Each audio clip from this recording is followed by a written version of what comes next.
그러므로 주 안에서 갇힌 내가 너희를 권하노니 너희가 부르심을 받은 일에 합당하게 행하여 모든 겸손과 온유로 하고 오래 참음으로 사랑 가운데서 서로 용납하고 평안에 매는 줄로 성령이 하나 되게 하신 것을 힘써 지키라.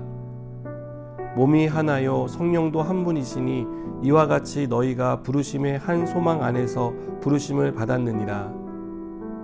주도 한 분이시요 믿음도 하나요 세례도 하나요 하나님도 한 분이시니 곧 만유의 아버지시라. 만유 위에 계시고 만유를 통일하시고 만유 가운데 계시도다. 아멘. 바울은 에베소서 1장부터 3장에서 우리가 어떻게 하나님의 자녀가 되었는지를 설명합니다. 이것은 신학적이고 교리적인 내용이라고 할 수 있습니다. 이어지는 4장부터 6장을 통해서는 실천적이고 윤리적인, 즉 우리가 배운 것을 어떻게 살아야 하는지에 대해서 말합니다. 바울은 우리가 하나님의 자녀답게, 성도답게 사는 것에 대해 1절에서 그러므로 주 안에서 갇힌 내가 너희를 권하노니 너희가 부르심을 받은 일에 합당하게 행하라고 말합니다. 부르심을 받은 일에 합당하게 행한다는 것은 어떤 삶을 의미하는 것일까요? 바울은 2절에서 이 질문에 대한 답을 하는데요. 부르심에 합당한 삶은 겸손한 삶을 가리킵니다. 겸손은 낮은 마음을 말합니다. 겸손은 나를 낮추고 다른 사람을 높이는 것입니다. 사람은 누구나 자기 중심적인 삶을 살고 싶어 합니다. 겸손한 척 하긴 하지만 다른 사람을 높이면서까지 자신을 낮추는 것은 어려워합니다. 그러나 자신이 죄인이라는 사실을 아는 사람, 마음속에 선한 것이 없다는 사실을 깨닫는 사람은 자신을 낮추고 다른 사람을 높일 수 있습니다. 그리고 내가 죄인인과 악이 가득하다는 사실을 보게 하는 것은 하나님의 은혜라는 것을 고백합니다. 은혜의 빛이 우리 안에 비추면 더럽고 추한 모습을 보게 됩니다. 그리고 하나님의 도움이 필요하다는 것을 인정하고 겸손히 하나님 앞으로 나가게 됩니다. 하나님은 우리가 이렇게 자신의 악함을 보고 하나님 앞에 또 사람 앞에 겸손하게 살아가게 하십니다. 두 번째로 부르심에 합당한 삶의 모습은 온유입니다. 온유는 내 이름이나 이익에 관심을 두지 않고 공동체의 이익을 추구하는 데 힘쓰는 것을 가리킵니다. 또 남을 배려하고 다른 사람을 위해 자신의 권리를 기꺼이 포기하는 것입니다. 성경을 보면 모세에 대해 그의 온유함이 온 지면에 모든 사람보다 더했다고 말하는 것을 볼 수 있습니다. 모세는 자신의 이익에 관심이 없었습니다. 그는 늘 이스라엘 공동체를 생각했습니다. 내 이익보다 공동체를 먼저 생각하는 저와 여러분이 되었으면 좋겠습니다.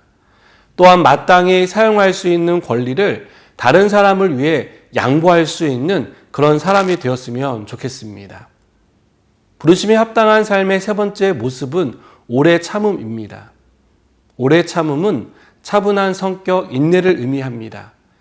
여러분, 우리가 사는 사회는 분노로 가득 차 있는 것 같다는 생각이 들지 않으십니까?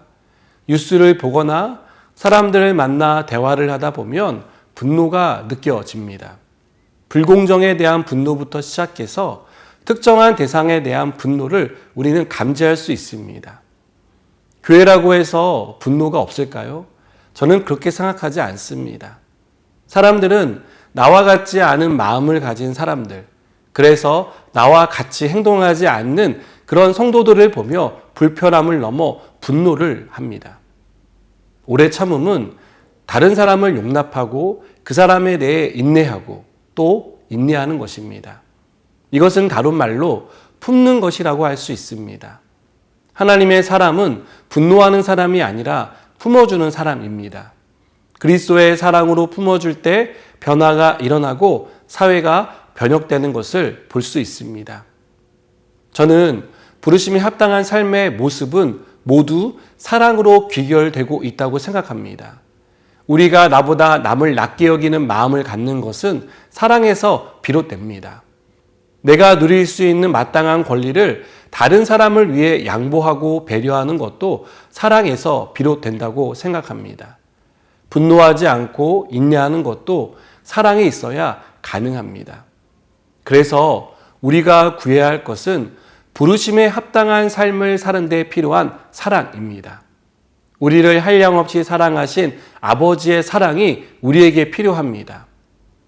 왜 바울은 부르심에 합당한 삶을 살라고 말했던 것일까요?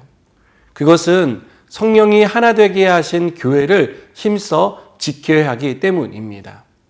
바울은 4절부터 6절에서 몸이 하나고 성령도 한 분이고 우리가 받은 부르심의 소망도 하나며 주도 한 분이고 믿음도 하나고 세례도 하나며 하나님도 한 분이라고 말하며 하나됨을 강조합니다. 우리는 머리이신 그리스도에게 연결된 한 몸입니다. 또 우리는 한 소망을 가지고 사는 사람들입니다. 한 분 예수님을 인생의 주인으로 모신 사람입니다. 그렇기 때문에 하나됨을 위해 힘써야 합니다. 3절에 지키라는 단어 앞에는 힘써라는 헬라어 분사가 나옵니다. 힘써라는 분사는 필요한 노력을 다하라, 어떤 노력도 아끼지 말라는 뜻을 가지고 있습니다. 심지어 이 단어는 실패하더라도 계속해서 노력해야 한다는 의미입니다. 사랑하는 여러분, 우리는 하나됨을 위해 힘써야 합니다. 계속 노력해야 합니다. 실패하면 또다시 시도해야 합니다.